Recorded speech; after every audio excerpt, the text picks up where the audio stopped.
ಎಲ್ರಿಗೂ ನನ್ನ ನಮಸ್ಕಾರಗಳು. ವೇದವಾಸ ವೈಬ್ಸ್ ಚಾನಲ್ಗೆ ಸ್ವಾಗತ ಸುಸ್ವಾಗತ.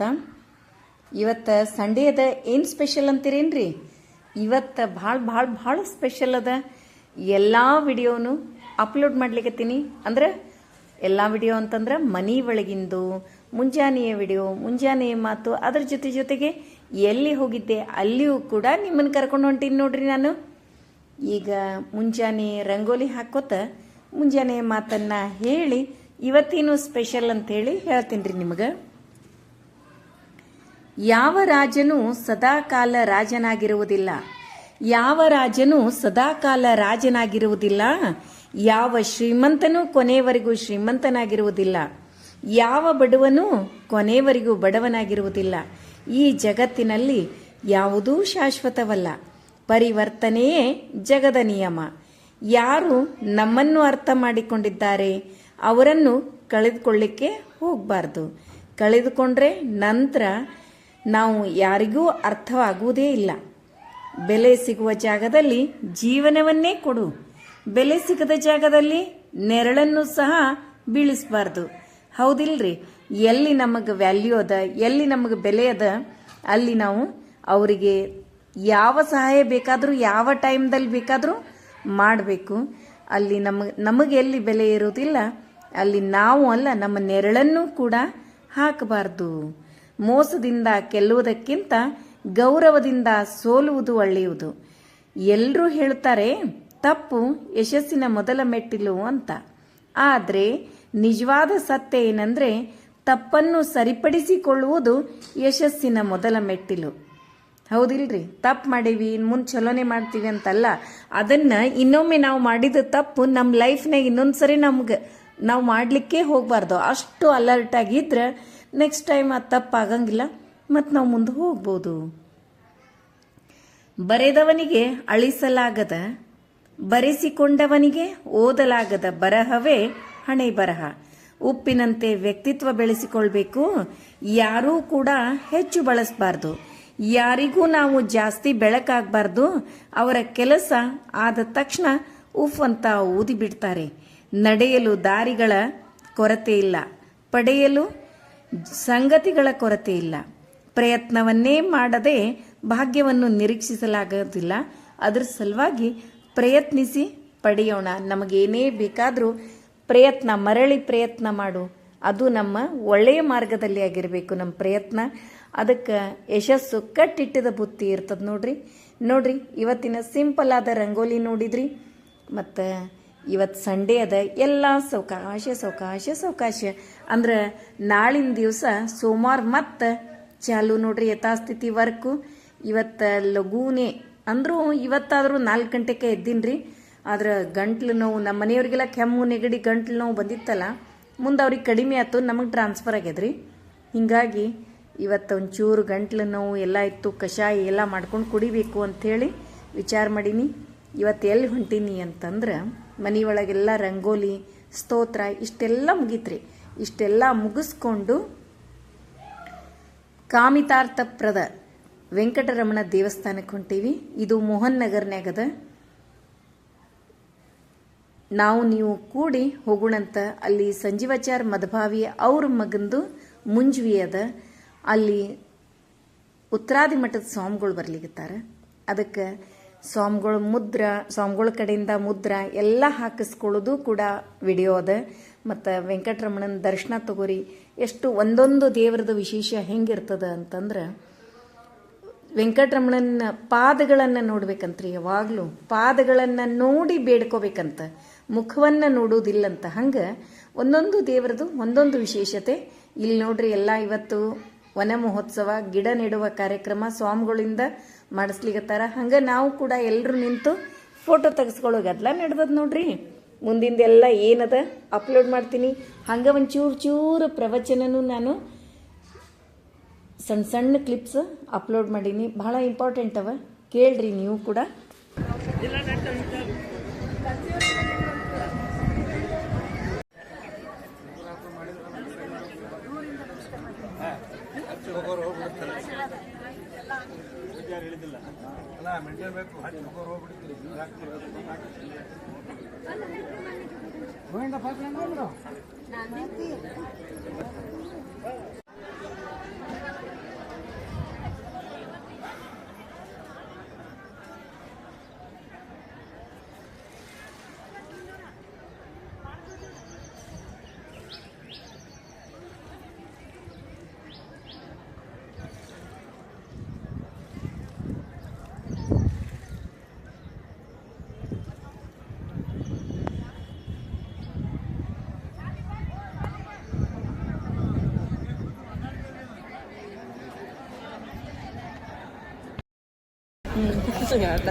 ನೋಡಂಗಿಲ್ಲವ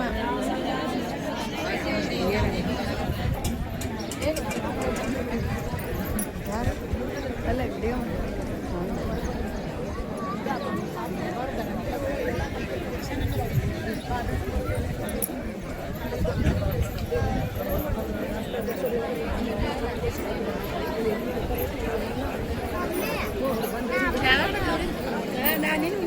ಬರ್ರಿ ಆರಾಮಿಲ್ಲ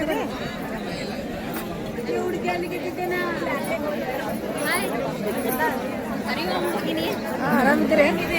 ಏ ಆರಾಮಪ್ಪ ಏನ್ ಬೆಟ್ಟಿನೇ ಇಲ್ಲ ಒಟ್ಟ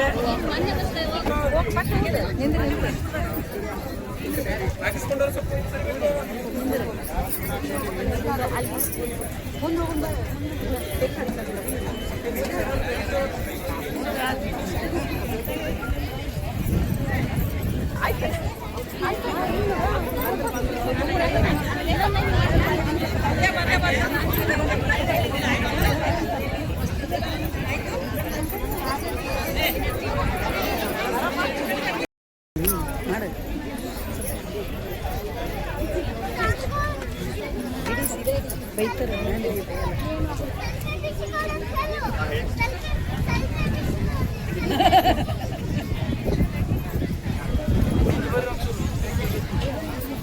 ಅದೇ ಅಂತೀನಿ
ಪೆನ್ಸರ್ ದಯವಿಟ್ಟು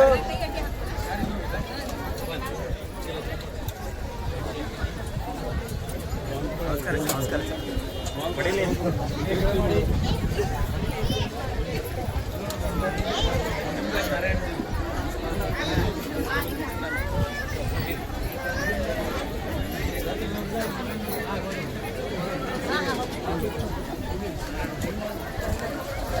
ಬರ್ರಿ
ಸರಿಯಾಗಿ ನಿಂದ್ರಿಸಿ ಹೋಗ್ರಿ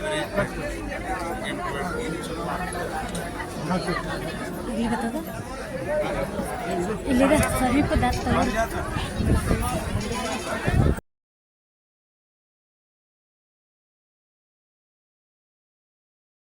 ಸ್ವಯೋನಿತಂ ಶೋಭನಮೇವ ಶೋಭನೆ ಅನಾಹುತ ಅಪ್ಯಭಿಜಂತಿ ಬಂಧುಷು ತೇಜಜ್ಜನುತ್ಪಾದಿತೋ ದೃಷ್ಟಯೋ ವನೀಯತಾಂ ಆತ್ಮಮದೇನ ಮನ್ಯುನಾ. ನಿಜ ಕರೆದಿಲ್ಲ, ಹೋಗ್ಬೇಕು ದುರ್ಗಾ ಮನೆಗೆ, ಗಂಡನ ಮನೆಗೆ, ಮಾವನ ಮನೆಗೆ, ನಮ್ಮ ಬಂಧುಗಳ ಮನೆಗೆ, ಮಿತ್ರರ ಮನೆಗೆ ಹೋಗಬೇಕು ನಿಜ. ಆದರೆ ಯಾವಾಗ ಅವರು ಏನೋ ಆಕಸ್ಮಿಕವಾಗಿ ಬಿಟ್ಟಿದ್ದರೆ, ಇವರು ಬುದ್ಧಿಪೂರ್ವಕವಾಗಿ ಬಿಟ್ಟಿದ್ದಾರೆ, ನನ್ನನ್ನು ಕರೆಯಬಾರದು, ಬಂದರೂ ಕೂಡ ಅವರಿಗೆ ಏನಾದರೂ ತಿರಸ್ಕಾರ ಮಾಡಬೇಕು, ಅಪಮಾನ ಮಾಡಬೇಕು ಅನ್ನತಕ್ಕಂತಹ ದೃಷ್ಟಿಯಿಂದ ಬಿಟ್ಟಿದ್ದಾರೆ. ಅದಕ್ಕಾಗಿ ಹೋಗುವುದು ಬೇಡ ಅಂತ ಹೇಳ್ತಿದ್ದಾರೆ. ಆದರೆ ಅವಳು ಕೇಳ್ತಾ ಇಲ್ಲ, ಮನಸ್ಸು ಕೇಳ್ತಾ ಇಲ್ಲ. ಅದಕ್ಕಾಗಿ ಆವಾಗ ಮದುವೆಯವರು ವಿಚಾರ ಮಾಡಿದ್ರು, ಇವಳು ಒಂದು ಬಾರಿ ಆ ಕಡೆ ಹೋಗ್ತಿದ್ದಾಳೆ, ಒಂದು ಬಾರಿ ಈ ಬದಿಗೆ ಬರ್ತಿದ್ದಾಳೆ, ಎಲ್ಲಾದ್ರೂ ಕೂಡ ಇವಳ ಕಷ್ಟ ಇದೆ, ಇವನ ನಡೆಸೋದ ಕಷ್ಟ ಇದೆ. ಬಿಟ್ರೆ ಆ ಮನೆಯ ಕಾರ್ಯಕ್ರಮವನ್ನ ನೆನೆಸ್ತಾ ಇಲ್ಲಿ ಕಷ್ಟಪಡ್ತಾಳೆ. ಅಲ್ಲಿ ಹೋದ್ರೆ ನನಗಾಗಿರ್ತಕ್ಕಂಥ ಅಪಮಾನವನ್ನು ಸಹನ ಮಾಡದೆ ಅಲ್ಲೂ ಕೂಡ ಕಟ್ಟಿದ್ದಾಳೆ ಅಂತ ವಿಚಾರವನ್ನು ಮಾಡಿ ಕೊನೆಗೆ ಅವಾಗ ಅವರು ಒಂದೇ ಮಾತು ಹೇಳೋದು, ಯದಿ ಭದ್ರಂ ಭವತ್ಯಾನಮತೋ ಭವಿಷ್ಯತಿ. ಅದಕ್ಕೆ ಹೋಗಬೇಕಾದ್ರೆ ಒಂದು ಕ್ರಮ ಇಟ್ಕೊಂಡಿರ್ತೀವಿ ನೋಡಿ, ಗುರುವಾರ ಕಡೆ ಹೋಗ್ಬೇಕಾದ್ರೆ ಮಂತ್ರಾಕ್ಷಿ తీసుಕೊಂಡು ಹೋಗ್ಬೇಕು ಅಂತ. ಒಂದ್ಸಲ ಬಿಟ್ಟು ಹೋದ್ರೆ ಮಂತ್ರಾಕ್ಷಿ ಏನಾಗ್ತದೆ, ಏನು ತೊಂದರೆ ಆಗೋದಿಲ್ಲ ಅಂತಿಲ್ಲ, ಖಂಡಿತವಾಗಿ ಕೂಡ ತೊಂದರೆ ಆಗ್ತದೆ. ಯಾಕಂದ್ರೆ ನಾವು ಆ ಗುರುಗಳಲ್ಲಿ ಇಟ್ಟಿರತಕ್ಕಂಥ ವಿಶ್ವಾಸ, ಅವರು ಕೊಟ್ರೆ ಅಸನ್ಮುಖರಾಗಿ ಕೊಟ್ರೆ ನಮ್ಮ ಪೂರ್ಣವಾದಕ್ಕಂತಹ ಕಾರ್ಯಕ್ರಮ ಯಶಸ್ವಿಯಾಗಿ ನಾವು ಸುಖವಾಗಿ ಹೋಗಿ ತಲುಪ್ತೇವೆ. ಇಲ್ಲದೆ ಇದ್ರೆ ಏನೋ ತೊಂದರೆ ಆಗುತ್ತೆ ಪ್ರಸಂಗ. ಹಾಗೆ ಇಲ್ಲಿ ವಿಚಾರ ಮಾಡಿದ್ರು, ಇವಳನ್ನ ಇಲ್ಲೇ ಬಿಟ್ರೆ ಬಹಳ ಕಷ್ಟ ಆಗತ್ತೆ, ಅದಕ್ಕಾಗಿ ಕಳ್ಸೋಣ. ಹೋಗಿದ್ದಾಳೆ, ಹೋಗಿಬಿಟ್ರೆ ಪ್ರಾಯಶಃ ನಾನೇ ತಡ ಮಾಡಿ ಹೋಗಿದ್ದು, ಎಲ್ಲರೂ ಕೂಡ ಬಂದಿರ್ತಾರೆ, ಹಾಗೆ ಹೀಗೆ ಅಂತ ಎಲ್ಲರೂ ಕೂಡ ಕೂಡಿದ್ದಾರೆ, ನೋಡ್ತಾ ಇದ್ದಾರೆ. ಬಹಳ ದೊಡ್ಡದಾದಂತಹ ಸಮಾರಂಭ, ಹಂಗದ ಪರಿಸ್ಥಿತಿ. ಆದ್ರೆ ನಾವು ನಮ್ಮ ಪೂರ್ವಜರ 4 ತಲೆಯನ್ನು ಮಾತ್ರ ನೆನಪಿಟ್ಟುಕೊಳ್ಳುತ್ತೇವೆ. ಎಷ್ಟು ಜನ ಹೋಗಿದ್ದಾರೆ ಹಿಂದೆ, ಅವರ ನೆನಪಿಗೆ ಇವತ್ತು ಇಡೀ ರಾಜ್ಯವನ್ನ ಆಳಿರ್ತಕ್ಕಂತಹ ರಾಜರುಗಳು, ಐಶ್ವರ್ಯ, ಸಂಪತ್ತು, ಏಕಛತ್ರಾಧಿಪತ್ಯ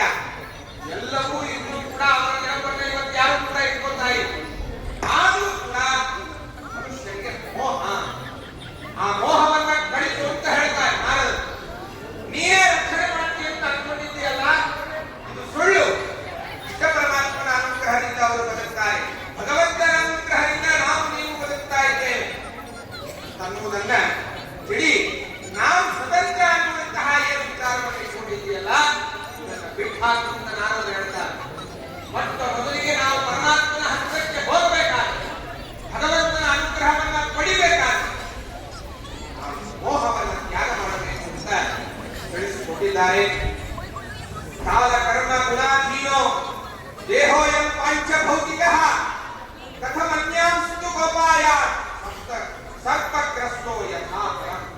ನೋಡಪ್ಪ, ಈ ದೇಹ ಹೆಂಗಂತಂದ್ರೆ ಇದು ಅಶಾಶ್ವತ ಅಂತ ಹೇಳ್ತಾರೆ. ನಾನು ಹೇಳುವಂತಹ ಮಾತು ದುಃಖದ ನಾಡದ ವ್ಯಕ್ತಿ ಅಂತ ಭಾಗವತ ವರ್ಣನೆಯನ್ನು ಮಾಡಿದೆ. ನಾರದರು ಸಾಮಾನ್ಯ ಅಂತ ತಿಳಿಬೇಡಿ. ಬ್ರಹ್ಮದೇವರ ಅನುಗ್ರಹದಿಂದ ದಿವ್ಯವಾದ ಪರಮಾತ್ಮನ ಧ್ಯಾನವನ್ನ ಪ್ರತಿ ಕ್ಷಣದಲ್ಲೂ ಮಾಡುವಂತಹ ಮಹಾನುಭಾವ. ಅಂತಹ ನಾರದರು ಹೇಳುತ್ತಾರೆ, ಯಾಕೆ ಈ ಶಾಶ್ವತವಾಗಿರತಕ್ಕಂತಹ ದೇಹದ ಮೇಲೆ ಅಷ್ಟೊಂದು ಮೋಹವನ್ನು ಮಾಡ್ತಿ? ಈ ಬಂಧು ಬಾಂಧವರಲ್ಲಿ ಯಾಕೆ ಮೋಹವನ್ನು ಮಾಡ್ತಿ? ಈಗ ಒಂದು ಕಾಳಿಕ ಸರ್ಪ ಇರ್ತದೆ, ಅದು ಏನಪ್ಪಾ ಅಂತಂದ್ರೆ ಅದು ಹಿಡಿ ತಕ್ಕೊಂಡು ನಿಂತು ಬಿಟ್ಟಿರ್ತದೆ, ಅದ್ರ ಬುಡಕನೇ ಕಪ್ಪಿ ಇರ್ತದೆ. ಅವಾಗ ಅದು ಹೇಗೆ ನುಗ್ಗುತ್ತೆ ಅಂತ ಸೆದೆ ಗೊತ್ತಾಗುವುದು. ಹಾಗೆ ಭಾಗವತ ಭಟ್ಟ ಪುರಾಣದಲ್ಲಿ ಒಂದು ತಿಳಿಸಿಕೊಡುತ್ತದೆ. ಕಾಲವ್ಯಾಲ ಅಂತ ಕಾಲವ್ಯಾಲ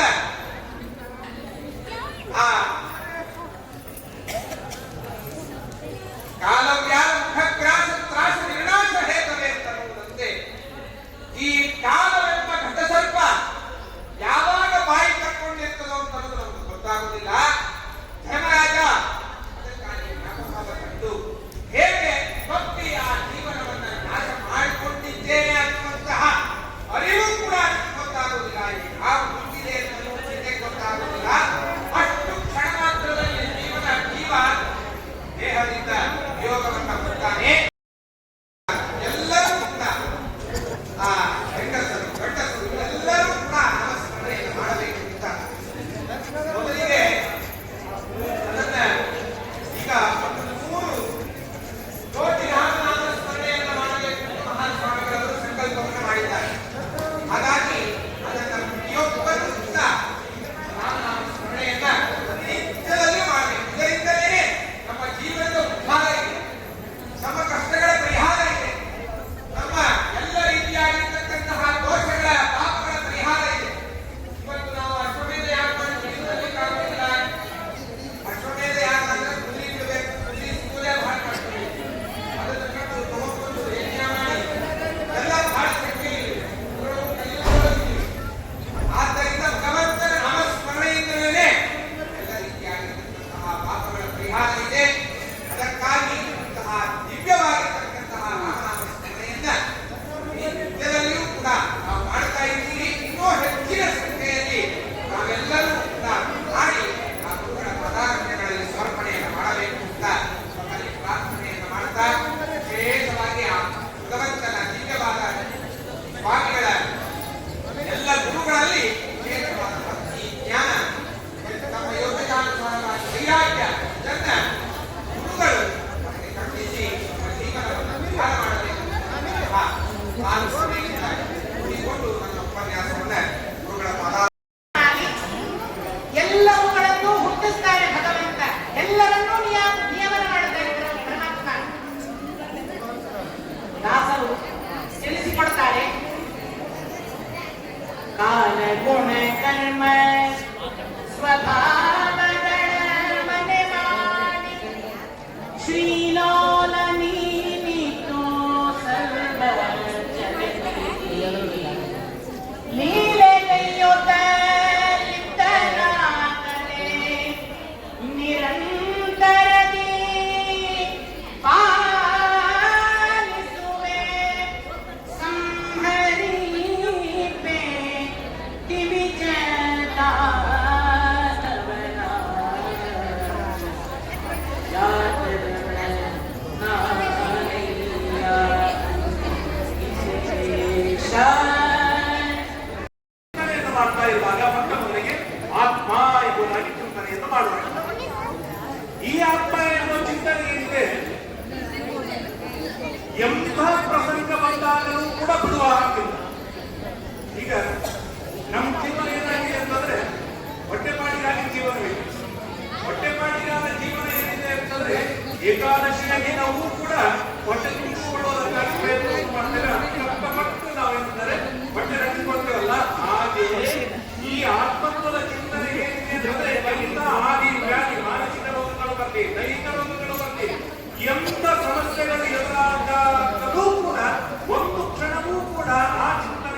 ತಪ್ಪಿಸದೆ ಮಾಡುವಂತಹ ಒಂದು ಅತ್ಯಂತ ಅಂತರಂಗದ ಚಿಂತನೆ ಇರ್ತದೆ.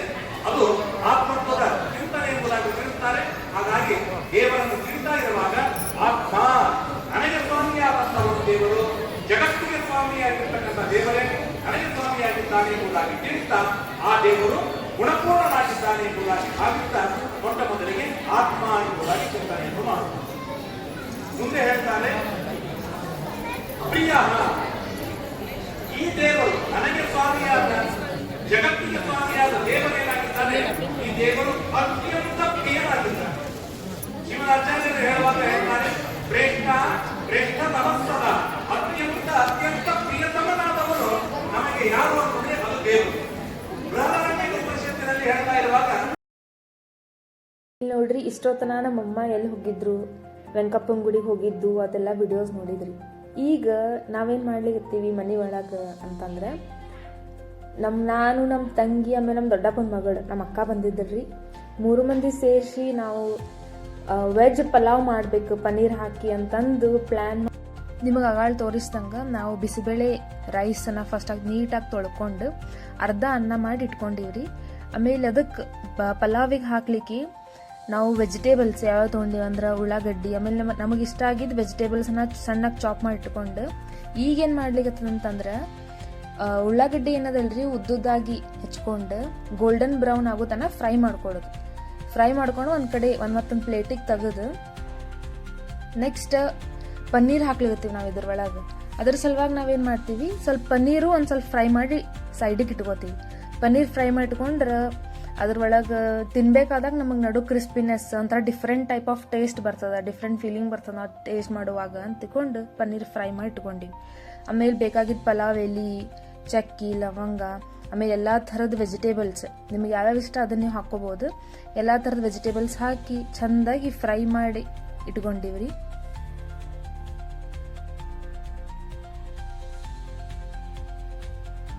ಆಮೇಲೆ ಈ ಮಿಕ್ಸಿ ಒಳಗೆ ನಾವೇನು ಹಾಕೊಂಡಿವಿ ಅಂತಂದ್ರೆ ಬೆಳ್ಳುಳ್ಳಿ, ಸ್ವಲ್ಪ ಅಲ್ಲ, ಆಮೇಲೆ ಸ್ವಲ್ಪ ಟೊಮ್ಯಾಟೊ, ಸ್ವಲ್ಪ ಹಸಿ ಪನ್ನೀರ್ ಹಾಕಿ ಮಿಕ್ಸಿ ಮಾಡಿ ಪೇಸ್ಟ್ ಮಾಡಿ ಇಟ್ಕೊಂಡಿವ್ರಿ. ಅದನ್ನೇ ಇದ್ರೊಳಗೆ ಹಾಕಿ ಚೆಂದಾಗಿ ಪನ್ನೀರ್ ಯಾಕೆ ಹಾಕೋದಂದ್ರೆ ಅದು ಕನ್ಸಿಸ್ಟೆನ್ಸಿ ಸ್ವಲ್ಪ ಕರೆಕ್ಟಾಗಿ ಬರ್ತದೆ ಅಂತ ಅನ್ಲಿಕ್ಕೆ ಸ್ವಲ್ಪ ಪನ್ನೀರ್ ಹಾಕಿ ಇಟ್ಕೊಂಡಿವ್ರಿ. ಅದನ್ನ ಹಾಕಿ ಮಿಕ್ಸ್ ಮಾಡಿ ಚೆಂದಾಗಿ ಮಿಕ್ಸ್ ಮಾಡಿ ಸ್ವಲ್ಪ ನಮಗೆ ತಿನ್ಬೇಕಂತ ತಿನ್ನೋ ಟೈಮ್ನಾಗ ಪನ್ನೀರ್ ಬರ್ಬೇಕಂತಂದು ಸ್ವಲ್ಪ ಪನ್ನೀರ್ ಇದ್ರೊಳಗೆ ಹಾಕಿ ಚೆಂದಾಗಿ ಮಿಕ್ಸ್ ಮಾಡಿವ್ರಿ. ಆಮೇಲೆ ಇವಾಗ ಎಷ್ಟು ಬೇಕಷ್ಟು ಅರಿಶಿನ ಪುಡಿ, ಸ್ವಲ್ಪ ಖಾರ ಪುಡಿ, ಸ್ವಲ್ಪ ಉಪ್ಪು ಹೀಗೆ ಹಾಕಿ ಮಿಕ್ಸ್ ಮಾಡಿ ಇಟ್ಕೊಂಡ್ಬಿಡೋದ್ರಿ. ಸ್ವಲ್ಪ ಗ್ರೇವಿ ಟೈಪ್ ರೆಡಿ ಆಗ್ತದದು. ಆಮೇಲೆ ಈಗ ನೆಕ್ಸ್ಟ್ ನಾವೇನು ಮಾಡಿವ, ಅದೇನು ರೈಸ್ ಸ್ಟಾರ್ಟಿಂಗ್ ಬಾಸ್ಮತಿ ರೈಸ್ ಏನು ಮಾಡಿ ಇಟ್ಕೊಂಡಿದ್ವಲ್ಲ ಅದನ್ನು ಸ್ವಲ್ಪ ಅರ್ಧ ಹಾಕಿ ಈ ಗ್ರೇವಿ ಒಳಗೆ ಮಿಕ್ಸ್ ಮಾಡೋದ್ರಿ. ಫಸ್ಟ್ ಲೇಯರ್ ಸ್ವಲ್ಪ ಉಪ್ಪು ಹಾಕೋದು, ನೆಕ್ಸ್ಟ್ ಅದ್ರ ಮೇಲೆ ಚೆಂದಾಗಿದ್ದು ಫಸ್ಟ್ ಲೇಯರ್ ಚೆಂದಾಗಿ ನೀಟಾಗಿ ಮಿಕ್ಸ್ ಮಾಡಿಬಿಡೋದ್ರಿ ಇದು ರೈಸ್. ಆಮೇಲೆ ನೆಕ್ಸ್ಟ್ ಏನು ಮಾಡೋದು ಅಂತಂದ್ರೆ, ಅದೇನು ಸ್ಟಾರ್ಟಿಂಗ್ ನಾವು ಉಳ್ಳಾಗಡ್ಡಿ ಗೋಲ್ಡನ್ ಬ್ರೌನ್ ತನ ಏನು ನಾವು ಫ್ರೈ ಮಾಡಿ ಇಟ್ಕೊಂಡಿದ್ವಲ್ಲ ಅದನ್ನ ಒಂದು ಲೇಯರ್ ಮೇಲೆ ಹಾಕೋದು. ಲೈಕ್ ಅಂದ್ರೆ ಲೇಯರ್ ನಮಗೆ ತಿನ್ಬೇಕಾದಾಗ ಚಂದ ಅನ್ನಿಸ್ತದೆ. ಅದ್ರ ಸಲುವಾಗಿ ಇನ್ನೊಂದ್ರಾಗ ಏನು ಮಾಡಿವ ಅಂತಂದ್ರೆ, ಅದು ಒಂದು ಸ್ವಲ್ಪ ರೈಸ್, ಬಿಳಿ ರೈಸ್ ಒಳಗೆ ಸ್ವಲ್ಪ ಅರಿಶಿನ ಪುಡಿ ಹಾಕಿ ಮಿಕ್ಸ್ ಮಾಡಿ ಇಟ್ಕೊಂಡಿರೋ ಒಂದು ಸ್ವಲ್ಪ ಯೆಲ್ಲೋ ಕಲರ್, ಬ್ಯಾರಿಶ್ ಕಲರ್ ಬರಲಿ ಅಂತಂದು. ಆ್ಯಕ್ಚುಲಿ ಒಂದು ಸ್ವಲ್ಪ ಆರೆಂಜ್ ಕಲರ್ನು ಹಾಕಿದ್ವಿ ರೀ ನಾವು, ಅದ್ರಾಗ ವಿಡಿಯೋನಾಗ ಯೆಲ್ಲೋ ಕಲರ್ ಕಾಣಿಸ್ಲಿರ್ತದ. ಆಮೇಲೆ ಸ್ವಲ್ಪ ಫ್ರೈ ಆಗಿದ್ದು ಪನ್ನೀರ್, ಸ್ವಲ್ಪ ವೈಟ್ ರೈಸ್, ಆಮೇಲೆ ಮತ್ತು ಉಳ್ಳಾಗಡ್ಡಿದು ಗೋಲ್ಡನ್ ಬ್ರೌನ್ ಫ್ರೈ ಮಾಡ್ಕೊಂಡಿದ್ದು ಆನಿಯನ್ಸ್ ಏನವಲ್ಲ ಅದ್ರ ಮೇಲೆ ಹಾಕಿ ಮುಚ್ಚಿಟ್ಬಿಟ್ವಿ ರೀ. ಇದು ಯಾವ ಎಲೆ ಅಂತಂದ್ರೆ ಕಾಬಾಳಿ ಎಲೆ ನಮ್ಮ ಮನೆ ಒಳಗೆ ಹಾಕ್ತಾವ್ರಿ. ಕಾಬಾಳಿ ಎಲೆ ಹಾಕಿ ಮುಚ್ಚಿಟ್ಟು, ಯಾಕೆ ಎಲೆ ಹಾಕಿವ, ಎಲೆ ಮೇಲೆ ಮುಚ್ಚಿವ ಅಂತಂದ್ರೆ ಸ್ವಲ್ಪ ಟೇಸ್ಟ್ ಇನ್ನ ಇನ್ಕ್ರೀಸ್ ಆಗ್ತದೆ, ಎನ್ಹಾನ್ಸ್ ಆಗ್ತದೆ ಟೇಸ್ಟ್ ಅನ್ನೋ ಸಂಬಂಧ ನಾವು ಕಾಬಾಳಿ ಎಲೆ ಹಾಕಿಟ್ಟಿವಿ. ಈಗ ಇಲ್ಲೇನು ಮಾಡ್ಲಿಕತ್ತೀವಿ ಅಂತಂದ್ರೆ, ಸ್ವಲ್ಪ ವೆಜ್ ಪಲಾವ್ ಅಂತೂ ಆಯ್ತು, ಅದ್ರ ಜೋಡಿ ಸ್ವಲ್ಪ ಬಾಜು ಸೈಡಿಗೆ ಏನಾರ ದಾಲ್ ಟೈಪ್ ಇರಲಿ ಅಂತಂದು ನಮ್ಮ ತಂಗಿ ದಾಲ್ ಮಾಡಿದಳ್ರಿ. ಆಮೇಲೆ ಸಣ್ಣಾಗಿ ಲೋ ಫ್ಲೇಮ್ನಾಗ ಇಟ್ಟು ಒಂದು ಸ್ವಲ್ಪ ಮುಚ್ಚಿಟ್ಟಿದ್ವಿ. ಇಷ್ಟು ಟೇಸ್ಟಿ ಆಗಿತ್ತಲ್ರಿ ಹೇಳ್ತೀನಿ. ವೆಜ್ ಪಲಾವ್ ಭಾರಿ ನೋಡ್ಲಿಕ್ಕೆ ಎಷ್ಟು ಟೇಸ್ಟಿ ಟೈಪ್ ಅನಿಸ್ಲಿಕ್ಕತ್ತದ. ನಾವು ತಿನ್ಬೇಕಾದಾಗಂತೂ ಹಾಗೆ ಫೀಲ್ ಆಗಿತ್ರಿ. ನೀವು ಮನೆ ಒಳಗೆ ಒಂದ್ಸಲ ಡೆಫಿನೆಟ್ಲಿ ನೀವು ಮಾಡಿರ್ತೀರಿ, ಆಫ್ಕೋರ್ಸ್ ನೀವು ಮನೆ ಒಳಗೆ ಮಾಡಿ ತಿಂದಿರ್ತೀರಿ. ಬಟ್ ಈ ಟೈಪ್ ಇನ್ನೊಂದ್ಸಲ ನೀವು ಟ್ರೈ ಮಾಡಿ ನೋಡ್ರಿ, ಭಾರಿ ಅಂದ್ರೆ ಭಾಳ ಟೇಸ್ಟಿ ಫೀಲ್ ಬರ್ತದೆ. ಅದ್ರ ಮೇಲೆ ಒಂದು ಸ್ವಲ್ಪ ಮತ್ತು ಲಿಂಬೆ ಹಣ್ಣು ಹಿಂಡ್ಕೊಂಡು ತಿನ್ರಿ, ಭಾರಿ ಟೇಸ್ಟಿ ಬರ್ತದೆ. ಒಂದ್ಸಲ ಟ್ರೈ ಮಾಡಿ ಕಮೆಂಟ್ ಒಳಗೆ ಯಾವ ಟೈಪ್ ಟೇಸ್ಟ್ ಆಗಿತ್ತು ನಿಮ್ಮ ಮನೆ ಒಳಗೆ, ಆಮೇಲೆ ನೀವು ಯಾವ ರೀತಿ ಮಾಡ್ತೀರಿ ಅಂತ ಕಮೆಂಟ್ ಸೆಕ್ಷನ್ ಒಳಗೆ ಕಮೆಂಟ್ ಮಾಡಿ ರೆಸಿಪಿ ನಮಗೂ ಹೇಳ್ರಿ. ನಾವು ಇನ್ನೊಂದ್ಸಲ ಟ್ರೈ ಮಾಡಿ ವಿಡಿಯೋ ಮಾಡಿ ಹಾಕ್ಲಿಕ್ಕೆ ಟ್ರೈ ಮಾಡ್ತೀವಿ.